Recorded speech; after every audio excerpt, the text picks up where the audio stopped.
In Sanur here, you only see banana trees and papaya and a lot of cows. There is no road almost. There is nobody of the Balinese really live in this side. No electricity and nothing. So people thought that we are crazy because we live all by ourselves. Nobody wants to believe in 1962 to open a boutique hotel in Sanur. That is era after the independence. Everybody goes to Jakarta.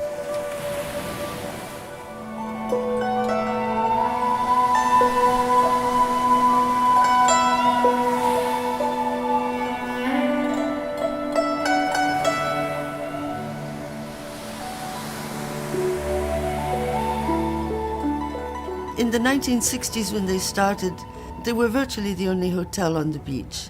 But when people around here saw that Tandjung Sari was doing very well, it became a model that other people followed.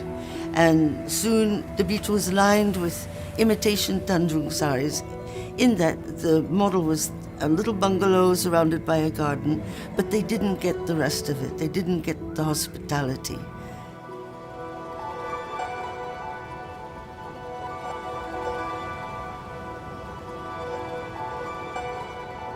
I mean, in the beginning, it's probably very much their dream between Wija and Judith, my father and my mother, because they're the one who decided to do something here and started this dream of establishing a kind of a home that later on also hosts other people.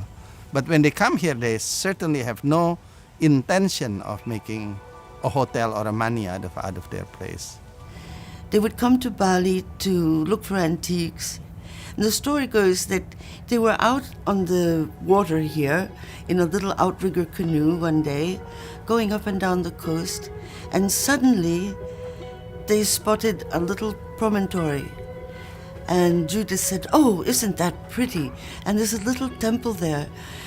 Shouldn't we go have a look at it?" And their companion, Jimmy Pandi, who's a neighbor in Bali, said, "Oh, well, I'm sure it's not for sale. There's a temple there. You can't do that." "Oh, well, let's talk to them." So they went and talked to the owners of the land, and eventually they made a deal. They fall in love with Sanur, and this place, it's got a name. It's called Tandjung Sari. It's a Cape of Flower. Who doesn't fall in love with that name by itself? I want to settle in Cape of Flower. Who doesn't? I mean, so that's how they begin.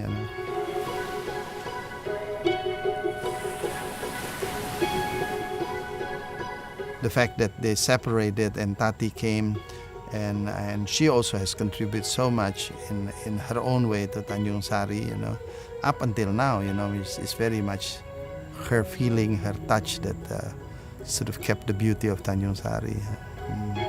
Well, something that makes Tandjung Sari special is, for instance, it's always been run by a family that knows how to live. The founder, Wija Wawo-Runtu, was a famously generous host, a charismatic man. He seemed to take pleasure in helping people. He would take his guests out to explore for antiques. And his wife, Tati, who has presided over the hotel for over 50 years, has always been a very fashionable, very stylish woman who also happens to be a wonderful cook. And so you have a theme running through the hotel of marvelous hospitality. And then that's a picture of my mother and myself, 1973. I was only 6. Yeah. That's my father and myself. This is the front office here where we're sitting now. And this is the Garuda. It's still there.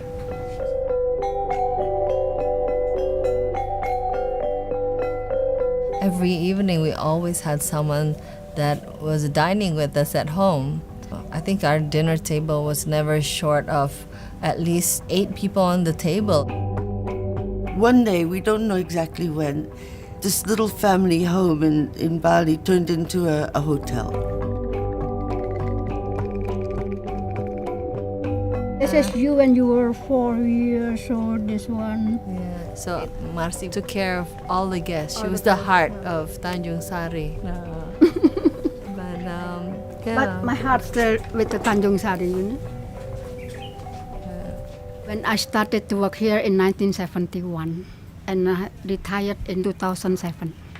I worked here for 36 years because I love the family. And this is me.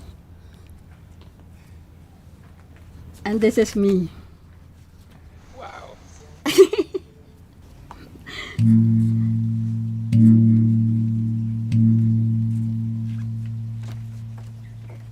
There's something about Tandung Sari that makes you calm and that lifts your spirit in a way.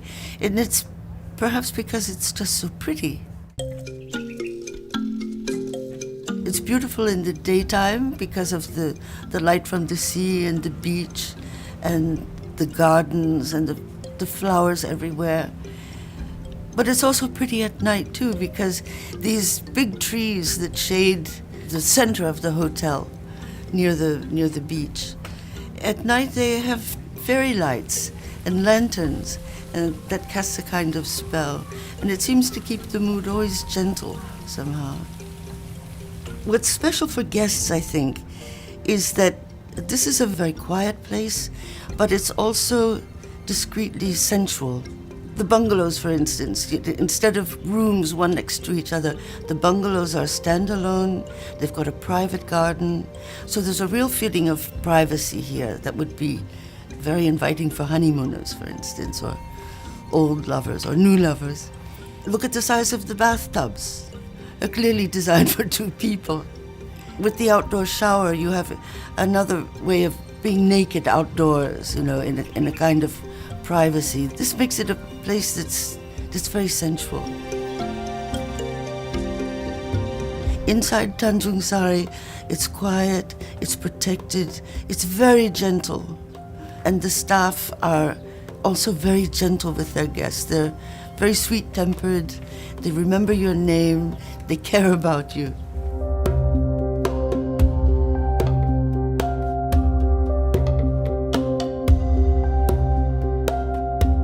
Seeing how they use the materials, there are nothing very uniform here.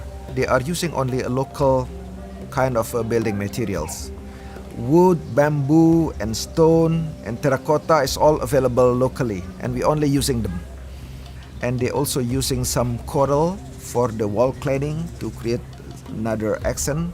And of course, we have the local product of Balinese terracotta for a long time, as you also can see a lot in Tandjung Sari, which probably can be connected to the idea of Majapahit architecture, because in Majapahit in the past we are also using a lot of terracotta. The most special thing about the craftsmanship in Tandjung Sari is because it was collected from the old Balinese architecture. Yeah, in the past they made all of these elements without any hurry for deadline or payment. Everything was done with love by the local craft people. This is something that we cannot find anymore today. And actually, to me, Tandjung Sari is not only a resort, a hotel, but it's also an architectural museum. We can say that.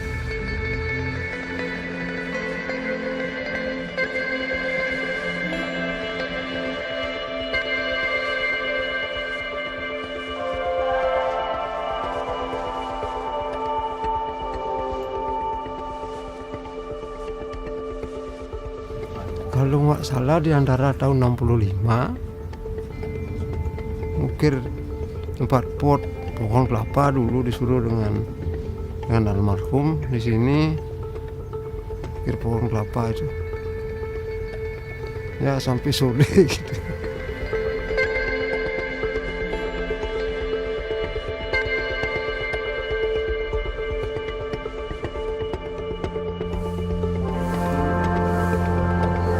Lima orang ini ngerjain, ada 1 bulan ya 5 orang. Dulu saya sendiri udah capek sendiri.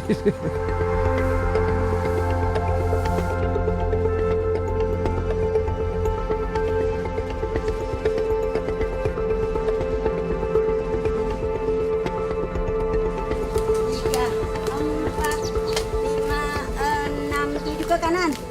8. 1, 2, 3, 4, 5. When I 10 years old, he teach dancing at my house, and then when I'm 17, I come here to teach dancing in Tandjung Sari. Kiri, 1, 2. I don't want culture gone. I want to keep traditional. We all Balinese people to look after, to keep it. Yeah. That's part of the foundation is to empower the classical culture. If we don't preserve it, then the young Balinese children will forget about it, and that's the important thing.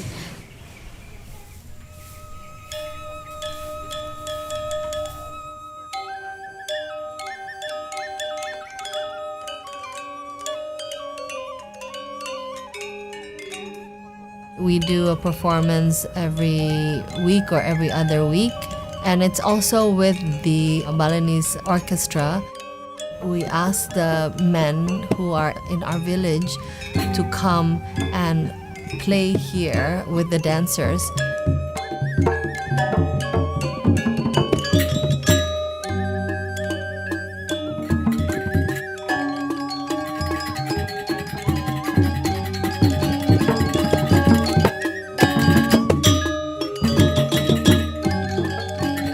That foundation is also the soul of Tandjung Sari.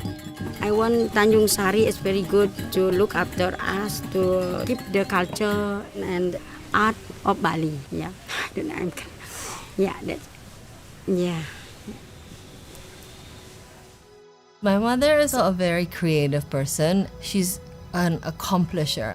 In Tandjung Sari, she's definitely the one who implemented whatever dishes that we have here. And then in the rooms, it's her really picking out everything. In the garden, she's the one who decides which plants to plant where, We have to cut a little bit to trim that, the frangipan in there. She's very passionate about it as well until this day, and she's 80 years old. She still has to have her hands on, everything. And when she creates something, it always looks amazing.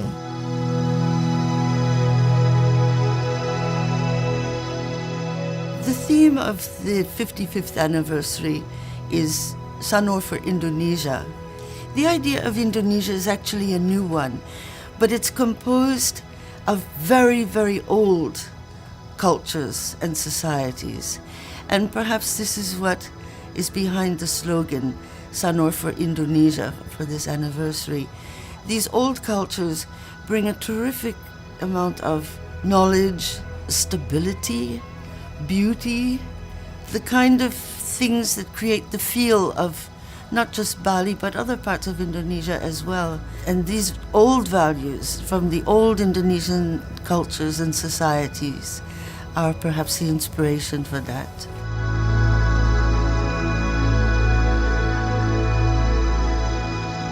If you see the logo of Tandjung Sari is corals, and it says private bungalows. It doesn't mention hotel.